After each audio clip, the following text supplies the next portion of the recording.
all that is happening is because of the widow who was buried alive, said the old woman. Once upon a time, in the area around Mount Kenya, a devastating calamity befell the land. A haunting curse befell the land, taking the lives of every pregnant woman who dared to bring a child into the world. This made the villagers live in fear and worry, and their lives became unbearable. The once happy and cheerful people were now filled with grief and anxiety. Families everywhere mourned the loss of their unborn children and their mothers, and the sound of wailing echoed throughout the village. The news of a woman's pregnancy, which were initially met with joy and celebration, was now received with deep sorrow and anxiety.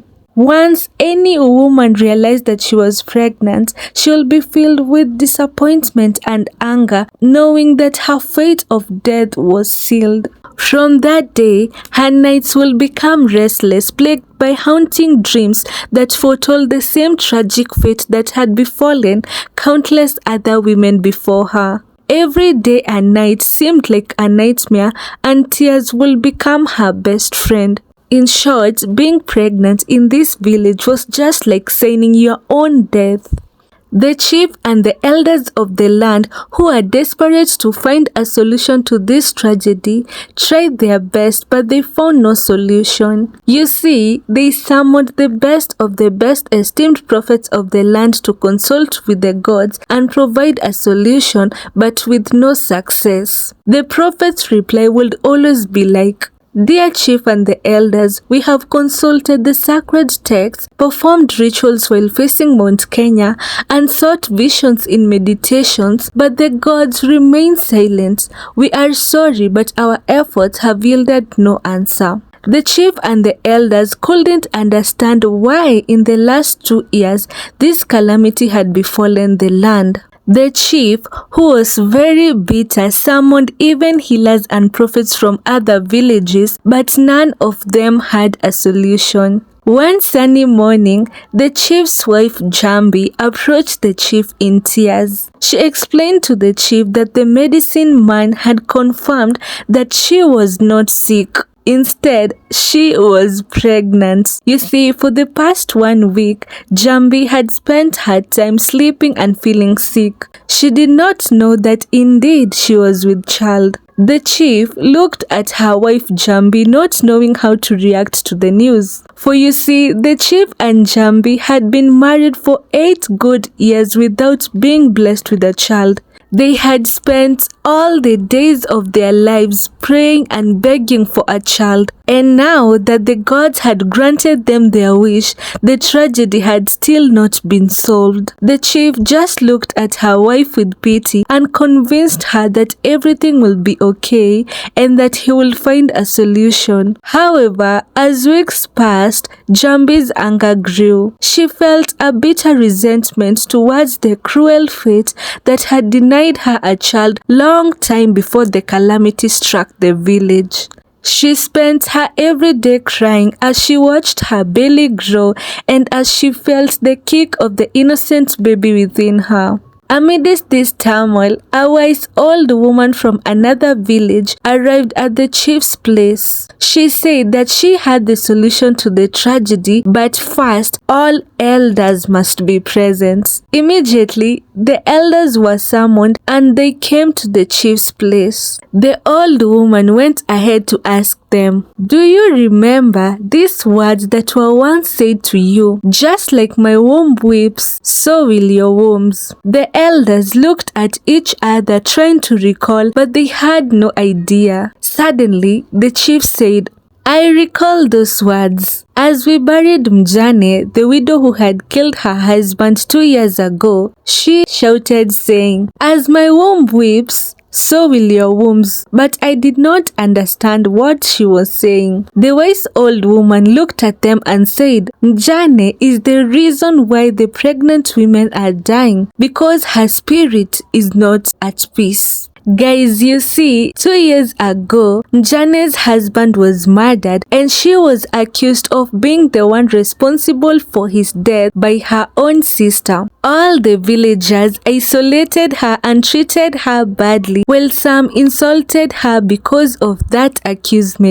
Mjane was taken to the chief and the elders and she tried to explain herself, but no one believed her. The elders found her guilty and charged her with murder. The chief tried to plead with the elders and the people to spare more time to investigate the matter, but the people were very angry and wanted justice. The elders, swayed by the growing hatred towards her, decreed a punishment that she should be buried alive for committing the murder. Mjane was led by people to her grave, the once trusting villagers, now a sea of indifferent faces. Her final moments were marked by despair and disbelief as the villagers she had once called family turned their backs on her, condemning her to a fate worse than death. As they buried her, Mjane cried, begging for mercy, but people insulted her, calling her a murderer. As sand dropped on her, she shouted, "Just like my womb weeps, so will your wombs."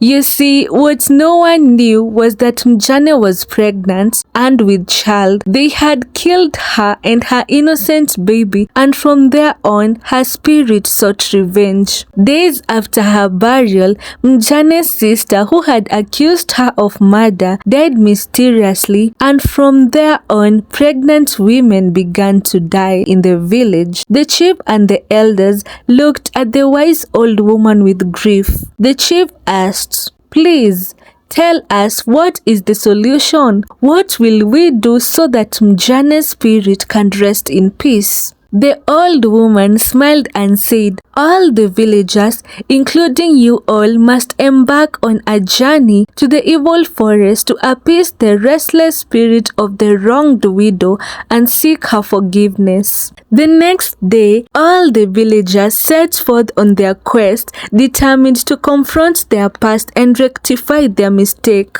Throughout the journey, the villagers encountered hardships and even wild animals, but they still continued with their journey with determination. Finally, they arrived at Mjane's grave. With tears and humility in their hearts, they sought forgiveness for the grave injustice that had been inflicted upon her. Immediately, the cloud darkened and it began to rain. The villagers knelt and begged for forgiveness, disregarding the fact that it was raining. After some time, the rain ceased and the sky became clear. This was a sign that the curse Mjane had placed was now lifted and that she had forgiven them. In short, it was an indication that Mjane's spirit had now rested in peace. As the villagers went home, they realized the consequences of quick judgment towards others and the effect of ganging up against someone. From there on, the villagers were kind and respectful towards everyone. Several months later, Jambi, the chief's wife, went into labor and delivered a beautiful baby boy. All the villagers came to witness this and they all celebrated and were filled with joy. Indeed, the curse had been lifted, they all said. From there on, the village returned to its joyous and peaceful nature, and the news of pregnancy were met with joy and celebration. So, what's the moral lesson? This folktale teaches us the dangers of quick judgment and the consequences of condemning someone without proper evidence. This folktale also teaches us about the dangers of trying to seek revenge. Anyway guys, that was it for today's folktale and I hope that you enjoyed it. I hope to see you guys in my next video. Kwaheri.